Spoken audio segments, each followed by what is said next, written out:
Hello, everyone. Thanks for joining today's lecture. Today's speaker, Dr. Harry Behrens, is the founder and CTO of bloXmove and established and headed the Daimler Mobility blockchain factory until May 2021. He combined his experience in mobility, auto finance, and blockchain to design and build the Daimler Mobility blockchain platform, the software that has now become bloXmove. Harry has been actively involved in blockchain since 2013. In 2016, he co-founded the Daimler Financial Services Blockchain Swarm and initiated the development of the Smart Win blockchain platform. Previously, he was the head of IT for mobility and digital finance for Mercedes-Benz Auto Finance China. He was also the interim CTO of Car2Go in China. Harry, again, thank you so much for joining us today. A few reminders for the audience before we get started. Please mute yourself and turn off your video if you haven't already.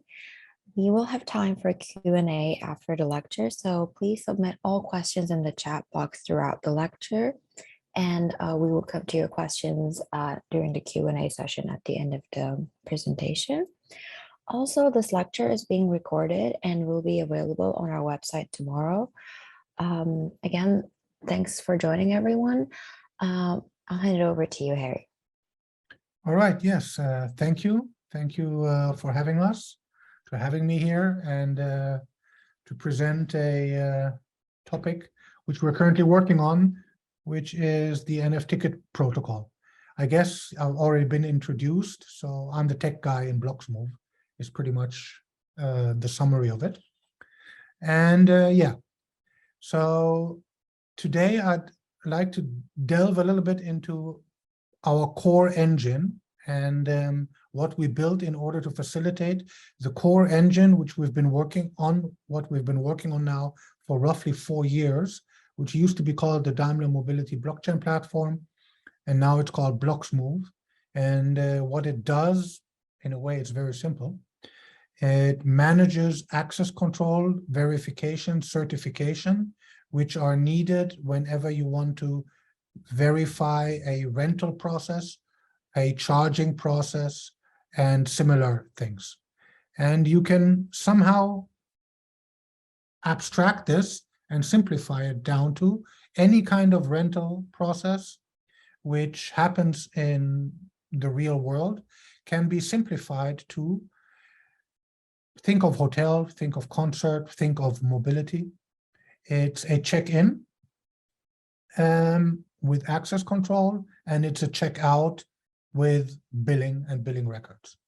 And that covers every single possible rental business you can possibly think of, from purely check-in, such as a concert or a sports match, where the access control and the ticketing and the billing and the verification happens once and everything after that is settled, to the more complicated rental processes, such as in mobility or actually in telecommunication, where you have a check-in, credentials are established.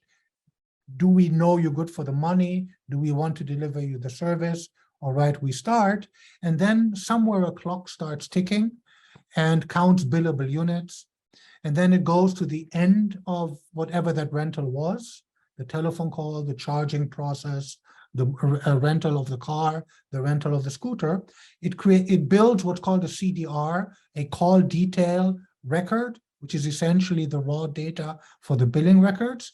And it closes the whole rental and should then make everybody involved, meaning the customer, the supplier, and whoever else, aware of, okay, how much money is due now, and potentially distribute the money, which of course in the token world, in the blockchain world, is an easy thing to do. So having said that, so we basically took the whole business that we're involved in, and that most of the people in this audience are involved in, any type of rental that can be delivered digitally, break it down. What's the core mechanisms that you need to keep your focus on? What do you need to do? What do you need to check? What do you need to verify? It's the check-in, which includes identification, verification, access control. And then it includes check-out, which can possibly be at the same time, where the money comes due and everybody basically, credits are reduced and balanced out. All right. And what we're doing today is, as we built the machinery for this, we first started building a kind of a hybrid model, where most of the mechanics of this was actually done already, decentralized. So we use DIDs, decentralized identifiers, and verifiable credentials to express certain access rights. And then we use blockchain for the execution. But because of the European market and generally the regulated markets, how they're structured, it's almost impossible to use the full power of blockchain for the checkout and the settlement part, because it's really, really hard to get token into the regulated world. It's really hard to get them into the accounting system. It's really, really hard to basically book money based on token. So internally, as bloXmove, we're now shifting a little bit the go-to-market strategy. We're very much focusing now on emerging market first, established and regulated market second. Our main focus, go-to-market now, is Nigeria. We plan to go out live in Nigeria within the end of the year. And in Nigeria, a lot of things are in emerging markets in general. A lot of things are possible that are simply not possible in the hyper-regulated markets. From the financial aspect, the US probably being the most regulated and the most strictly regulated, US and China, then Europe, a little bit less, but still very heavily regulated. Whereas in the emerging market, things are a lot less complicated. Mobile payment, we should all remember, was invented in Kenya. And one of the reasons it was invented there and nowhere else is it was possible to do it there. The mechanisms that people used for Kenya, they would have been never possible in Germany or in the US. So a ticket is, everybody understands what a ticket is. Now, what is an NFT? An NFT is a token with a serial number, and that's about it. So NFT is simply a non-fungible token.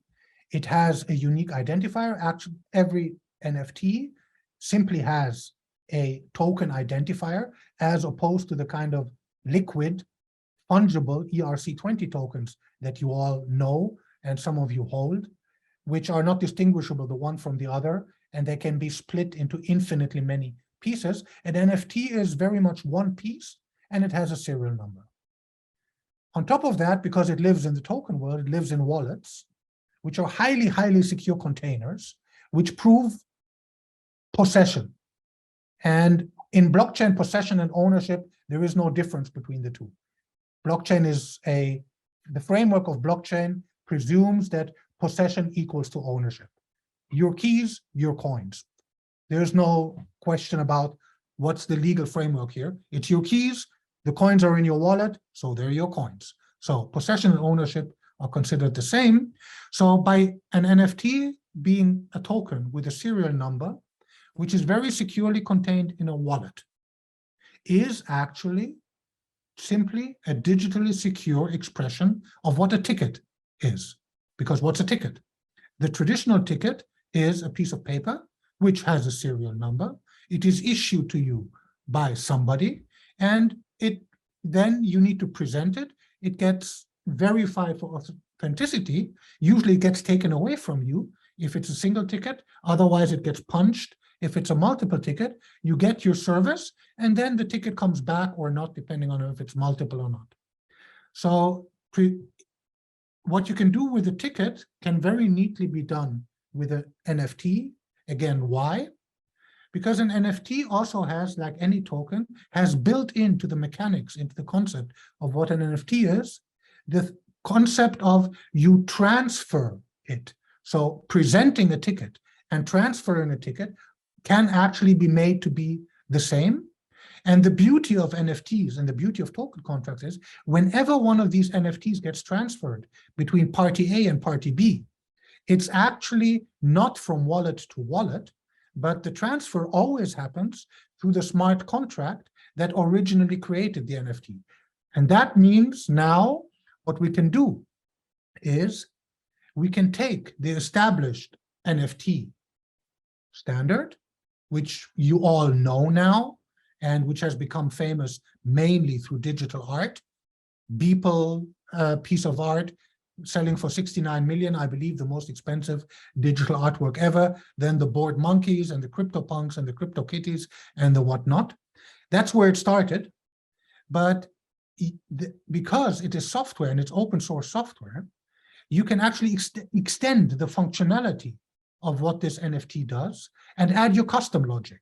So what normally is you have the basic functions, you have the transfer functions, you have the approve function, you have a standard for the metadata, which allows you to actually put nice artwork or less nice artwork, depending on your taste, behind it. But you're completely free to extend the functionality in your NFT smart contract by balance, credential, service information, and I will get to this, verifiable credential parameters. So what we then did as the next step, all right, in case it is possible to use tokens actually to pay for things, assuming you have an onboarding and an offboarding partner that can basically manage taking a token and transforming it back into Naira, the local Nigerian currency, and back, then internally we can actually handle everything by token. So we don't need this bookkeeping complexity, which you would have to deal with if you deal with regulated markets elsewhere. As long as you have your payment provider that is willing to take the tokens, convert them into money, and then pay everybody, you can actually build the whole mobility business fully native blockchain.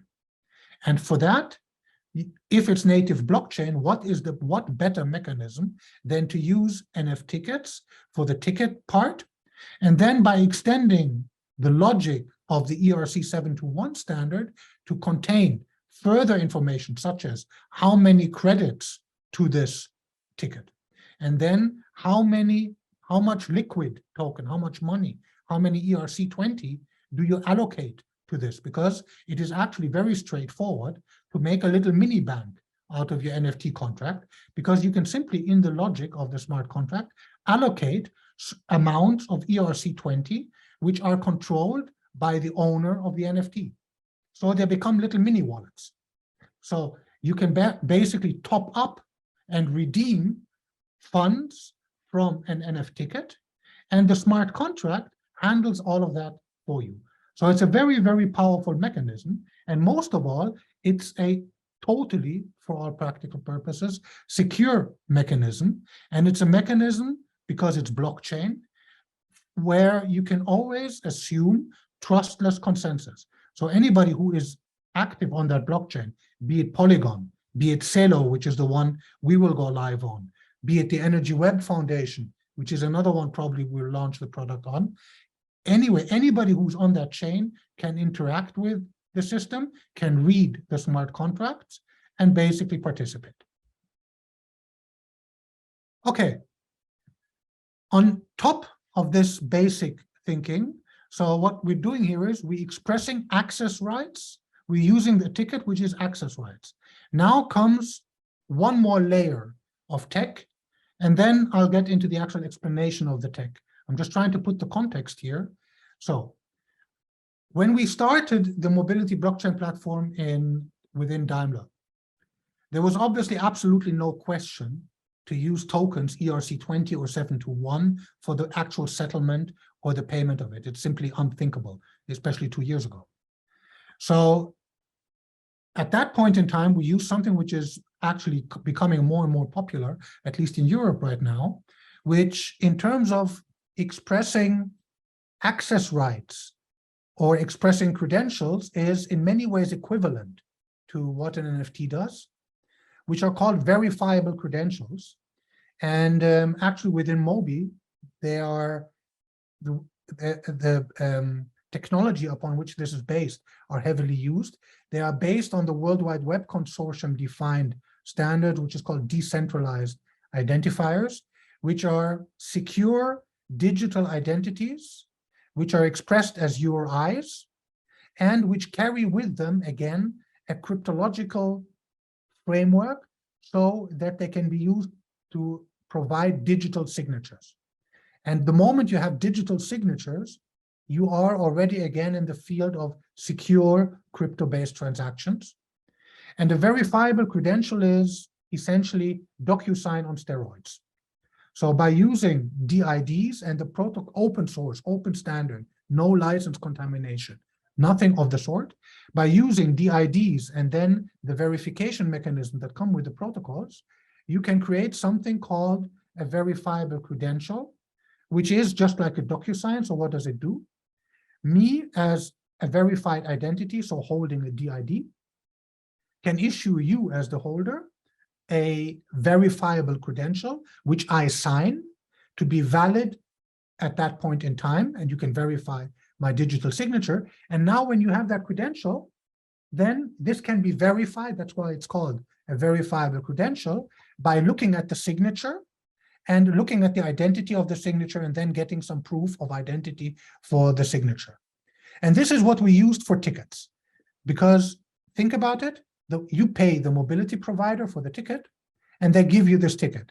So what we did originally is the mobility provider has a decentralized identifier and they issue a credential to the customer, and that credential is the ticket. It contains the access right, it contains the necessary JSON information to tell the verifier what are you being given access to, and it's completely self-contained, crypto secure, so you can verify not only that this credential is valid, because the moment you change even a single bit of the data, the signature will break, but most of all, through something called verifiable presentation, you can actually verify that the person who's presenting it is the person that it's been issued to. So it's completely insensitive. You cannot hack it with a man-in-the-middle attack. You cannot just simply copy it and present it. I cannot take your ticket and present it, because the verifiable credential is issued to a holder, and there is a mechanism in these protocols, which is called a verifiable presentation, where I need to sign this verifiable credential with the public key that it can be derived from the digital identity that verifiable credential was issued to. And that is part of the payload, because the verifiable credential contains the information. This is a ticket issued to the DID of Harry. Now, if somebody wants to use that ticket, they need to sign it with the public key of that DID, so only Harry can present this verifiable credential as a verified presentation. But once he does that, we not only know that this is Harry, we also know who issued him the ticket, so who is ultimately going to pay for this. So that was the overall mechanism that we used for ticketing, and it's a very powerful mechanism. And in fact, in Germany, there's most of the audience here in Mobi will know this, that there is currently a very strong task force and quite a lot of push and oomph behind taking the driving license, the European driving license, and precisely digitizing it by making it a verifiable credential anchored on a decentralized digital identity. Okay, so far so good. So at first, I started off talking about NFTs, NFTickets, and how an NFT is very good for ticketing. Then I shift over, I seem to open a totally separate topic, and I start talking about verifiable credentials, about how we used to do the ticketing. And now comes the clue, and then we got the major puzzle pieces put together so we can start talking about them in more detail. A verifiable credential and an NFT are 100% equivalent if you do it right. There is absolutely no difference between actually a verifiable presentation, because an NFT handles the ownership, who has it in their hands right now, much easier than a verifiable credential. But what you do with a verifiable credential and what you do with an NFT is actually the same. Why so? Both contain payload, which is securely encapsulated in the respective container, the respective container being either the NFT and the wallet and the smart contract that contain the payload and the data fields that are held within the NFT, or they are contained in the signature mechanisms that come with decentralized identifiers. So the verifiable credential contains payload, which has been signed off, and both are related to a holder. The NFT, obviously the holder is who has this NFT in their wallet, owner owner of is the holder of that NFT. And the verifiable credential has, as in the explicit model of decentralized identifiers, there is the term called a holder, who is the person that holds that verifiable credential. And both get signed by somebody and issued to you. So an NFT is issued by somebody who mints it, and in the minting process or after the minting process, transfers it to the holder. So there's a one-to-one. It doesn't immediately pop to mind, but once you think about it, and assuming that you know how verifiable credentials work, and assuming that you know how NFTs work, you will be able to verify that they can be made to be equivalent. And this is now what we combined the two worlds for the best of the two and made NFTicket plus VC to NFT and NFT to VC out of it. So in order to use verifiable credentials, which are more business friendly, more regulator friendly, because they are so close to DocuSigns, with the right lawyer and the right opinions from a well-established lawyer, it would be straightforward to have a verifiable credential recognized in the same kind of environment where DocuSign is already recognized. Because you can argue that they are so similar that if you accept DocuSign as a legal proof of ownership transfer, then you must also be able to accept a verifiable credential as legal proof of the very same ownership transfer. So the legalizability, the ability to argue in front of court that this is truly an ownership transfer, but it's happening on crypto, is much more straightforward for the world of decentralized identifiers and verifiable credential than for all this crypto stuff, where there is still a lot of fear and FUD and misconceptions about what it means. So it'll be very hard to bring it into the regulated business world. But if you can combine the two and not only argue that there's an equivalence between a verifiable credential and NFT, but do, and lo come the magic, actually make a verifiable credential become an NFT, and make an NFT become a verifiable credential, and make that transparently so it's completely audit proof and can be verified, then you have truly combined the best of the two worlds. And this is, I believe, what we have done.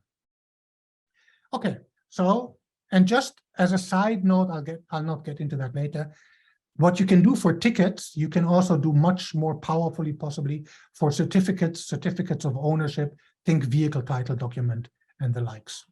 So what you do is you take a verifiable credential, which you issue and create in the process that a verifiable credential is created. The business process is essentially the same that you would use whenever you use DocuSign, HelloSign, DocSend, or the likes, to basically sign a legal document in which you give somebody a right or a piece of ownership.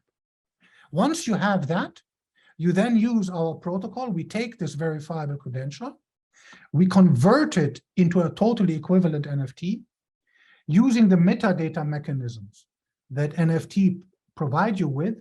We actually link the verifiable credential into the metadata of the NFT. So as the NFT traverses its happy path to the cryptoverse, it carries that verifiable credential with it. So the connection is never lost. But of course, what you need to do here is, because otherwise we could be double and triple selling, the moment this conversion happens, you need to revoke your verifiable credential. Otherwise, you could have two instances of the same credential, and that would be double selling. So the point is, you first issue a verifiable credential. You're free to use that, blockchain agnostic, business friendly, interoperable to the max. Now, if you want to use the power of blockchain, which is much more convenient for programming, for software, for transfer, for billing, and for settlement, then you convert it into an NFT. It becomes an NFTicket. At that point, you link the verifiable credential to the NFT, but as a verifiable credential in the interoperable way, you need to revoke it at that point in time. Okay, and then you have an NFT. So we are using this now. So we have three two customers and one partner with whom we're doing this. From the blockchain part, the major aspect of this, the combining verifiable credentials in general to NFTs, so that you can take a verifiable credential, instantiate it on Polygon, extract it from Polygon, re-instantiate it on the Energy Web Foundation with the verifiable credential as the master identity in the middle. We're doing that with Ontology because, in my personal opinion, they are probably the most advanced blockchain plus DID framework out there. And we have two specific customers at this point in time. So we went live with one of them called NRverse, where the concept was applied to renewable energy certificate. And we will start a project with a trader called eQuota, which are carbon offset rights, which you acquire by driving an electric car in Germany, and they're tradable. So, and you can obviously, expressing a carbon offset right as a verifiable credential is obvious to anybody who knows how verifiable credential works. But then by converting them into NFTs, you can actually bring them to marketplaces such as OpenSea, the eBay of the Web3, and then actually open up the audience of people that could possibly be interested in acquiring them much more than you would be able to if you only have a verifiable credential, for which really no mechanism of transfer and trading exists. All right, and this is an example. So this is an NFT and a verifiable credential. This is part of, you can probably tell here, yes, this is part of a real screenshot, but this is on OpenSea. The point being, this is obviously fully based on open standards. So we basically think of OpenSea as the eBay or the Amazon or the Taobao for NFTs like this. So it needs to be interoperable with whatever they have. So you have an NFT here identified as us. It's the NFTicket. It has properties which are part of the metadata. In this case, it's probably hard to read. These are renewable energy certificates with 13 watt-hours solar Africa, 17,000 watt-hours continental Europe, wind, etc.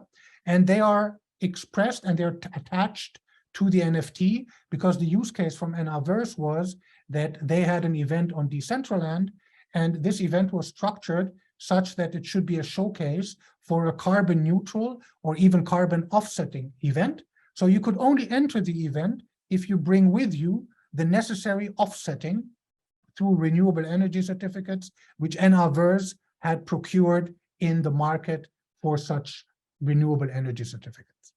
So this is obvious in NFT. It is held by a wallet at that point in time, and the wallet has brought it to OpenSea. And here you can browse it and look at it. And then in the metadata of an NFT, there is something called an external URL, which is part of the metadata, which on OpenSea you will see with this little arrow here. And then when you click on this, voila, here is our verifiable credential. Those of you that know how a verifiable credential look will be able to confirm this is a valid verifiable credential or a very smart mockup of it. So this is essentially here, w3.org, standard version 1 of the verifiable credential framework. It's of a type credential. The subject is, it's an NRverse VC. And currently, what does it contain as payloads? It has type solar, wind, onshore from the regions Africa, continental Europe, with the following volumes, and the NFTicket issuer being bloXmove, the total amount of kilowatt hours being this. And here you can see the recipient, the DID here. You can see this is a DID for the network of Mumbai, Mumbai being the testnet of Polygon. And the wallet address, the MetaMask wallet address, this was issued to is 0x808 blah, blah, blah. And the issuer is on the same network, and the wallet address is ADB. So what you see here is an NFTicket, which was generated out of this verifiable credential. It still contains the verifiable credential, and it holds payload, which can then be evaluated when that NFTicket is presented to decide, do I let you in? This is a carbon offsetting metaverse event. You want to enter? Show me that you have the necessary carbon offsetting on your ticket, and then I will let you in. Okay, now to sum it up a little bit. So the comparison of verifiable credentials and NFTs as secure ticket format. So verifiable credentials are based on decentralized identifiers. So it's a very conform, acceptable digital standard. After all, the World Wide Web Consortium are the same people that standardize HTTP and HTML. So it's not Wild West style crypto, where a lot of people still have kind of fear of whatever, the unknown. And they're a new standard to securely verify identities, but the identity is only the first step. Identity as such doesn't give you anything. It's what you do with it and what the parties that have been identified can do with it. And the most important part that this framework gives you is it allows you to verify signatures and tie them to the identity that has provided the signature. So you attach an identity to an IoT device, a charging station, or a T-box in a vehicle, and then that identity, that device, can send you data and sign it using the public key that can be derived of that DID. So at that point in time, you receive data which you cannot afterwards tamper with, because a digital signature will break the moment you change the data. But it's not only digitally signed, it's not only tamper-proof, but you can actually derive which device has sent you that. And if you do what's called cryptographically a ceremony, essentially what you do, the ceremony for people is called know your customer. If you essentially do that for each of the devices that you assign such a decentralized identifier to, then you also have proof that is indeed that charging station and no other charging station, because when we embedded the DID into this charging station, there was a trusted party that signed off on this, and that trusted party in turn had been verified through an onboarding or know your customer. So there's always an unbreakable chain of trust. And most of all, it's crypto applied to the real world. So you always use these verifications and these signatures for devices, for companies, or for people. So real things that need to be verified, real parties that can sign. A device signs only on data, but a company and a person sign on contractual agreements and on transfer of ownership. And the digital signature that's underlying them is the same. In a transfer of ownership, all you, however, do is you have the one party offering, transferring, the other party accepting according to the terms and conditions. And then you need a third party, and that in our case is the blockchain, that acts as the witness or the notary to make this legalizable. The beauty of DID and the whole framework is it's completely network agnostic.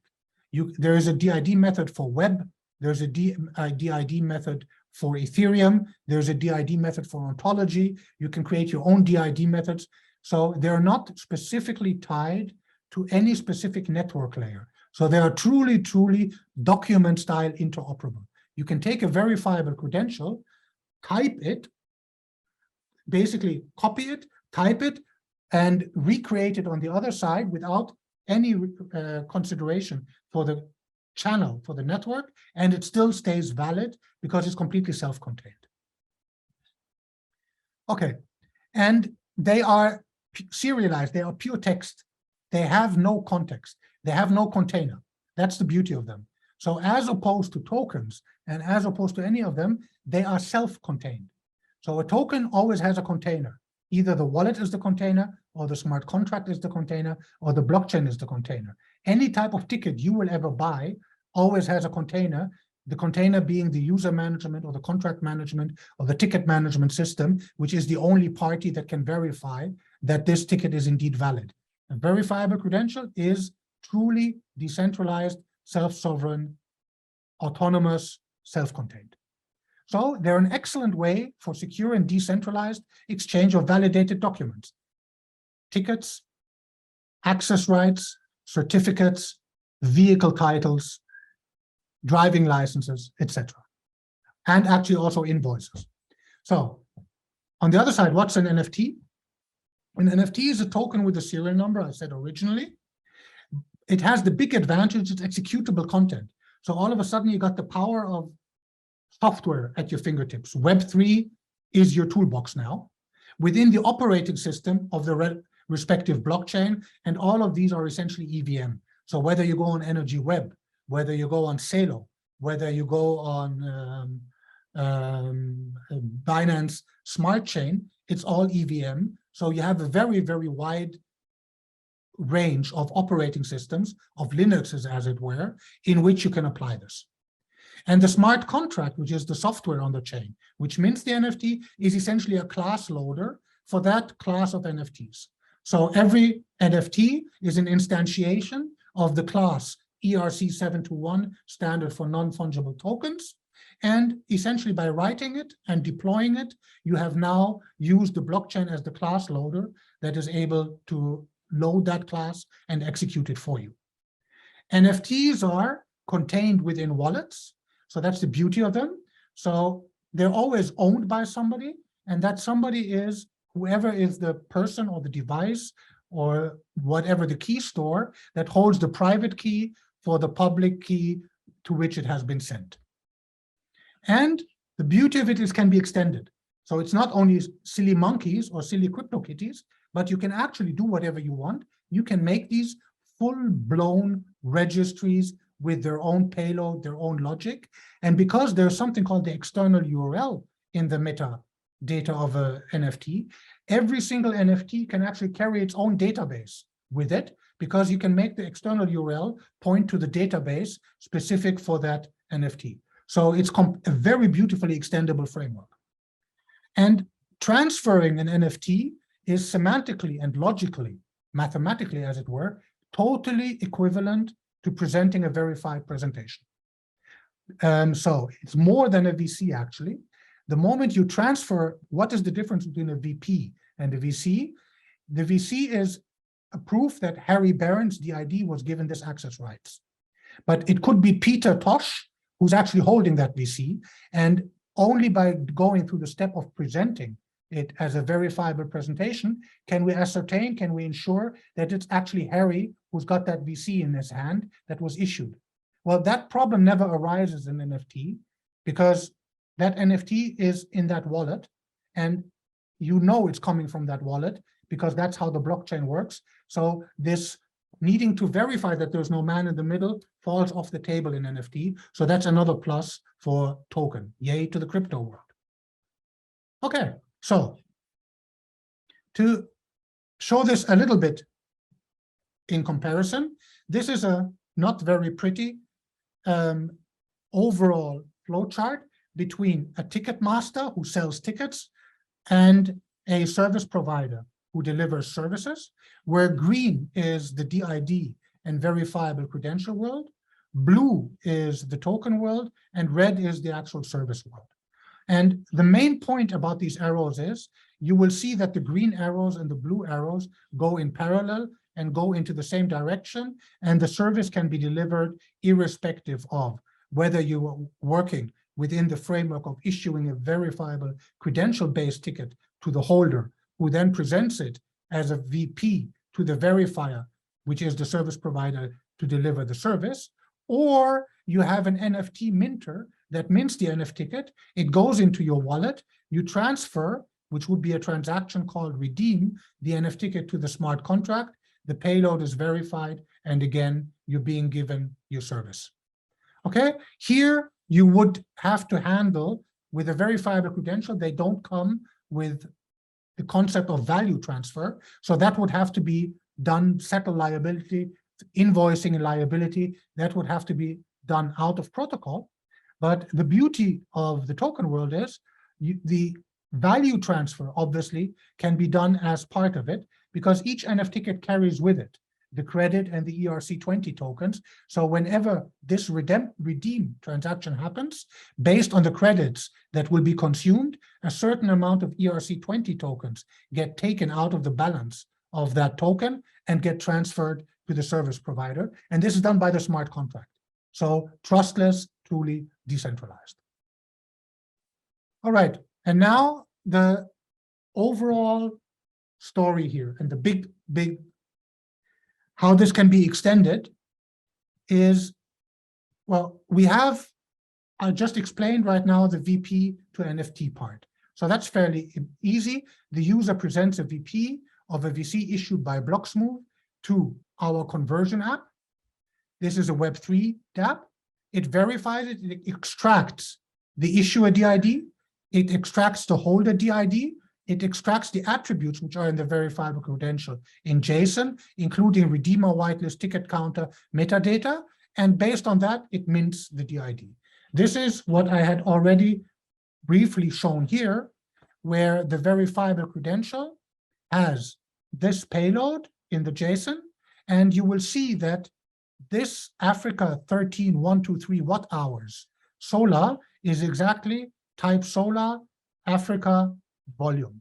And so the payload in the verifiable credential and the credits and the attributes in the NFT are kept identical per protocol. So, and then the NFT contract mints the NFT, sets the in-token variables, including what's needed, and off-chain, the Web3 app revokes and burns the verifiable credential. But, and this is the beauty of it, and should be fairly obvious now, obviously the reverse is possible. And now it gets interesting. So I now have my NFT happily cruising on Polygon, but now I decide I want to go charging, and the Energy Web Foundation is a much more convenient blockchain to handle that.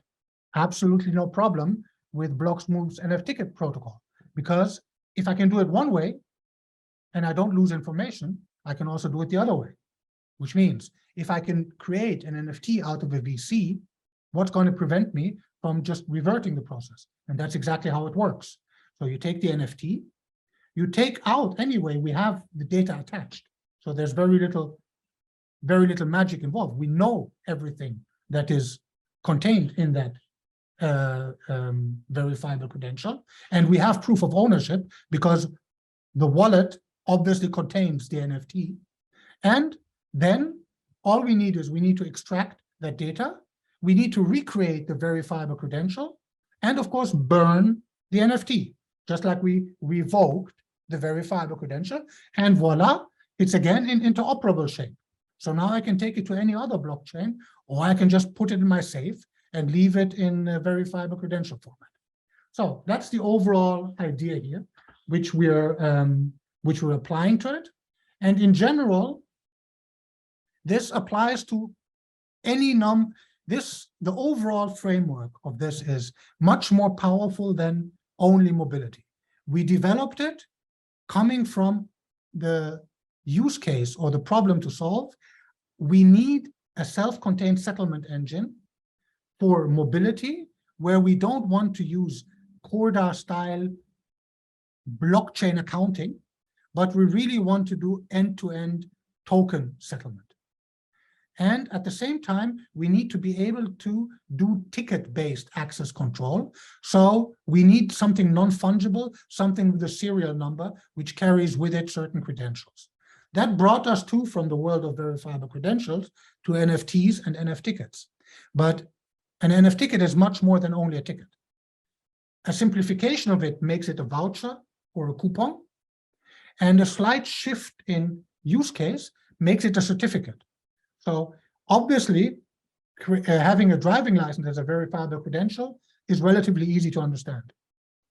But then also having the vehicle title document as a verifiable credential is also relatively easy to understand, especially if I come back to the example. How about I allow people to have DocuSign copies of their vehicle title document, where the signing party on the document sign is the vehicle registration authority. So the vehicle registration authority sends you a DocuSign, which it signs with its identity, and that DocuSign document with the signature of the vehicle authority represents your vehicle title document. I don't think you'd have a problem convincing a lawyer that this is valid. So that's now we are talking certificates, specifically certificates of ownership. So let's stay away from the physical ownership. I like digital because it scales better. Certificates of ownership, the most immediate ones in the world that currently we are moving in is renewable energy certificates. So they prove ownership that you bought X amount of carbon neutral power generated by this party or by that party. You need to have an unbroken chain of custody from whoever issued it. But the moment you have this chain from its start, and you then have a trusted party issuing the original verifiable credential, you can make a digital certificate out of it and then make it transferable, tradable, etc. So you take an asset, a digital asset preferably, or an asset that is almost digital in the sense that the vehicle title document can be thought of as the digital twin of the vehicle for legal purposes. You create a verifiable credential out of it, at which point in time you become crypto secure. So from now on, you have an unbroken chain of crypto security. You apply the framework which I've just outlined. Now you have service smart contracts at your fingertips, where the roles of reseller, service provider, customer, and issuer, so registry essentially, of the NFT, are all provided pretty much by the framework of using blockchain. And then at any point in time, you can just transfer this back if you want, leave the world of blockchain, and again, go back to your verifiable credential-based certificate. So I will close the presentation with a very simple use case, which we went live with on the 30th of September with NRverse, where NRverse is a company that they come out of the energy business. And what they did is they have a supplier who sells them guarantees of origin, renewable energy certificates, which in the current world, they're not even signed. How is this ownership proven, transferred? You basically pay and they give you a PDF. So again, DocuSign essentially. So that's what the supplier provides NRverse, and NRverse pays with. What we did is we had the supplier on board with us, and through their MetaMask wallet, we issue them a DID.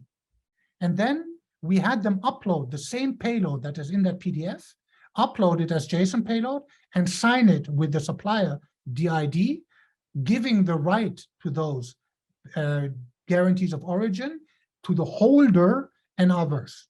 So now we have the first ownership transfer completely expressed as a verifiable credential, by which now NRverse has proof that it holds these rights. And then we do our verifiable credential to NFT magic here. And we then have a smart contract that can resell them in chunks. And the result of reselling them in such chunks is precisely this. Here you see NRverse verifiable credential, and we've chunked it into a chunk of 13,000 watt-hours solar Africa and 17,000 watt-hours continental Europe wind. So that's how we chunked it. And then the customer pays for this, and the reseller issues the NFTicket to the customer. And this part here, then, when I want to use that ticket, redeem that ticket, for which I need to present this renewable energy certificate, and this will be coming more and more event providers will want to show that in doing their events, they also are aware of the damage to the environment. So they will encourage people who have tickets which contain guaranteed origin renewable energy certificate. And so they deliver the service to the customer who presents the NFTicket, and the service provider redeems the NFTicket with the reseller and gets his money, because the original money, the ERC20, was still with the reseller until the ticket is presented. The moment the ticket is presented, according to the amount of credits consumed, the money automatically, smart contract, instantaneous, real-time, is delivered to the customer, to the service provider. And depending on, and because the NFT also gives you the extra benefit of opening up all of this collectible world. Now you can brand and you can style and you can make exclusive membership cards, etc. out of it. The way we implemented it, the NFTicket first gets into the smart contract. We subtract and we manage all the credits and the token transfer, but then we send the NFT back to the customer. So as a collectible, it stays in the hand of the user. So even though it's a ticket, it's a collectible ticket. So that's another benefit, especially if you think high-end events, such as concerts. The last Deep Purple event Man would have liked to go, and man, would I have liked Richie Blackmore's signature on a piece of art on that NFT for that ticket. I would have paid 5 or 10 times as much for that concert. And I'm sure I'm not the only one. And I'm sure nowadays it's not Deep Purple anymore, but the world of concerts and identification with the art and the brand obviously is still a use case. Okay, I will end with that.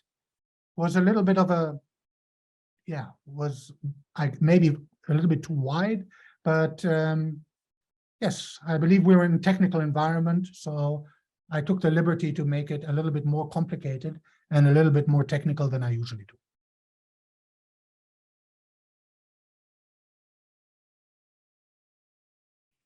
Any questions from the audience?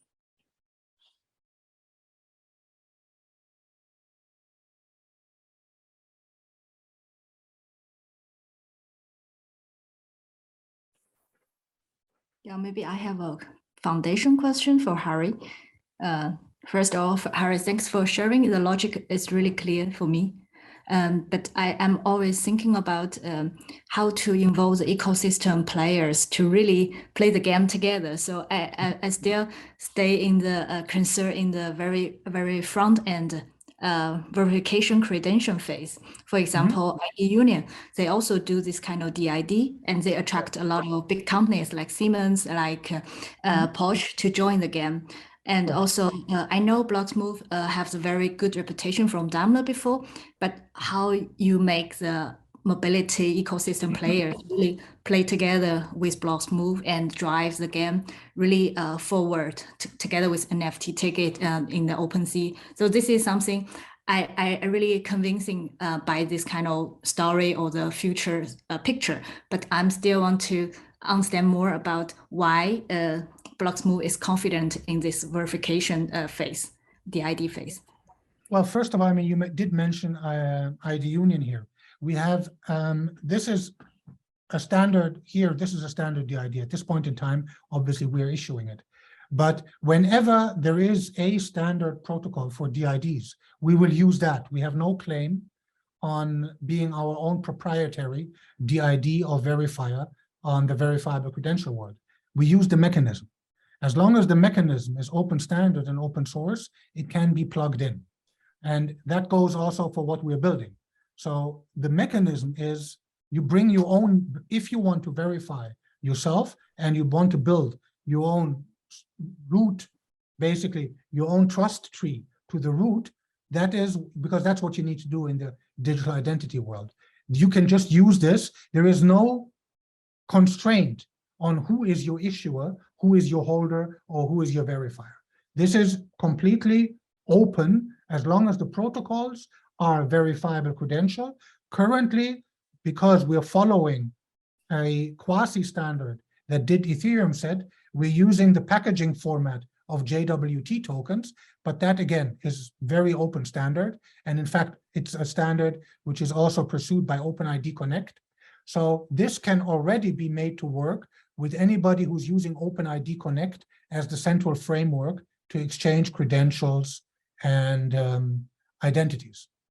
So that's on the identity side. Now, the ecosystem part, which is bloXmove business development, that's a different story. So how do you bring partners on board? That's business development.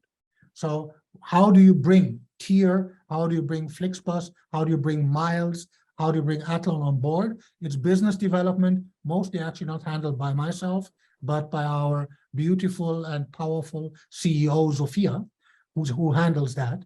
But that is just good old-fashioned business development, where you explain to people that there's a power in an ecosystem and a power in a collaborative approach, which prevents you from being swallowed or basically, yeah, kind of by big aggregators, because the scalability and the security of such frameworks is just as good as that of a big aggregator such as Uber, such as Bolt, such as whatever.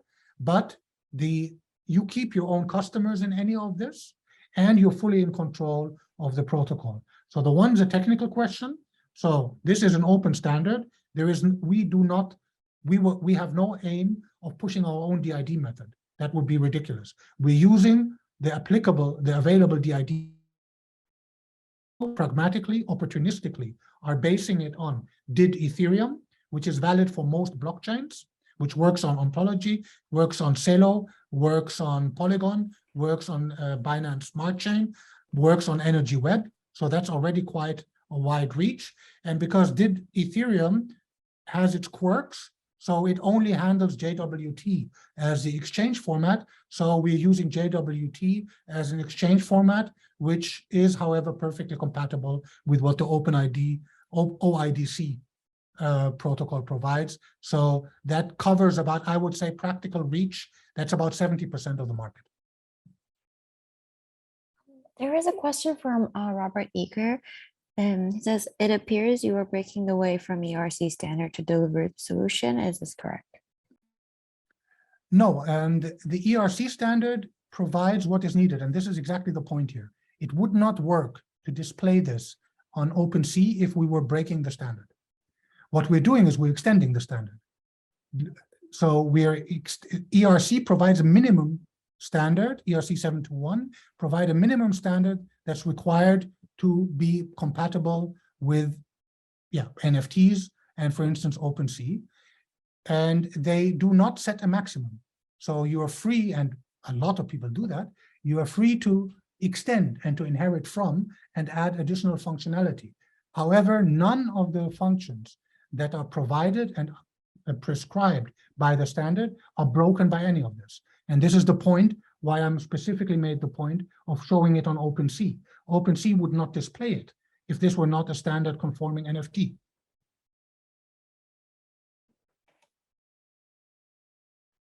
What is the criteria to mint the NFTs? Like, is it set up that only, like your company or your provider can mint the NFT, and it's looking at, it requires that verifiable credential, or how does that happen?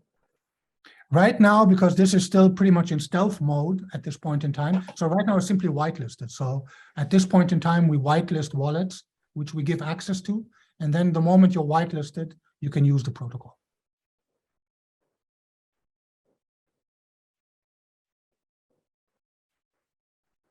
Did that answer the question? I'm not sure if I missed the question. Yeah, I think so. Yeah.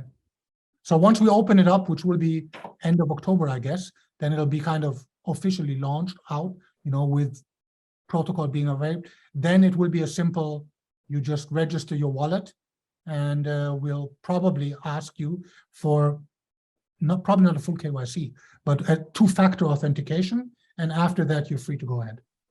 But the token world, anyway, the token world is mainly based on, do you have the tokens to pay? Yes, be my guest. That's the beauty of the token world. It concerns itself more with possession than with ownership.